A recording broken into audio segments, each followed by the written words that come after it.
অজস্র সংখ্যাকে বুড়ো আঙুল দেখিয়ে শেষ পর্যন্ত শেষের পথে ইন্ডিয়ান প্রিমিয়ার লিগের চলতি বছরে আসর টুর্নামেন্টের লিগ পর্ব ইতোমধ্যে শেষ হয়েছে। বৃহস্পতিবার থেকে শুরু হচ্ছে প্লে অফের লড়াই। তবে বর্ষা মৌসুম শুরু হয় বৃষ্টি নিয়ে দুশ্চিন্তা বেড়েছে বিসিসিআই এর। শেষের দিকে ম্যাচগুলোতে বৃষ্টি প্রভাব ফেলতে পারে বলে অনুমান করা হচ্ছে। কি হবে যদি প্লে অফের কোনো ম্যাচ বৃষ্টিতে ভেস্তে যায়?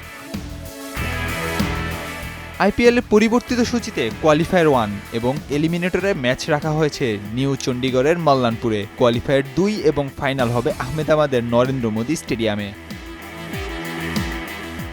আইপিএল এর নিয়ম অনুযায়ী ফাইনাল ছাড়া বাকি কোনো ম্যাচে রিজার্ভ ডে নেই। দুটি কোয়ালিফায়ার এবং এলিমিনেটরের মধ্যে কোনো একটি ম্যাচ বৃষ্টিতে ভেস্তে গেলে পয়েন্ট তালিকায় যেই দলে এগিয়ে তাকেই বিজয়ী ঘোষণা করা হবে।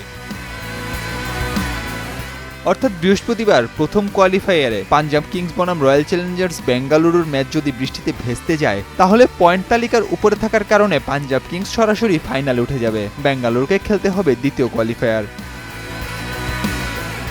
তেমনি এলিমিনেটরে মুম্বাই বনাম গুজরাটের ম্যাচ যদি বৃষ্টিতে ভেস্তে যায় তাহলে দ্বিতীয় কোয়ালিফায়ারে খেলার যোগ্যতা অর্জন করবে গুজরাট, কারণ পয়েন্ট তালিকায় তারা মুম্বাইয়ের আগে। খেলা না হলে হার্দিক পান্ডিয়ারা আইপিএল থেকে ছিটকে যাবেন। একই নিয়ম প্রযোজ্য দ্বিতীয় কোয়ালিফায়ারের ক্ষেত্রেও।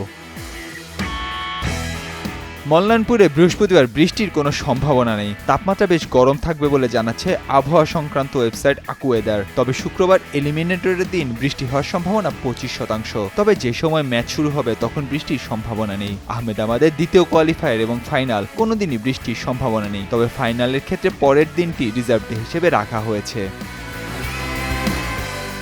আইপিএলে এবারকার আসরের প্রথম কোয়ালিফায়ারে মুখোমুখি হবে পাঞ্জাব কিংস ও রয়্যাল চ্যালেঞ্জার্স বেঙ্গালুরু। ম্যাচটি হবে 29 মে। এলিমিনেটরের ম্যাচে 30 মে লড়বে গুজরাট টাইটান্স ও মুম্বাই ইন্ডিয়ান্স।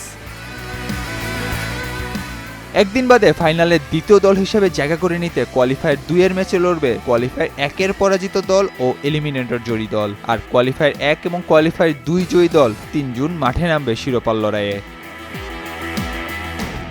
নাহিয়ান আরিফিন, নয়া দিগন্ত।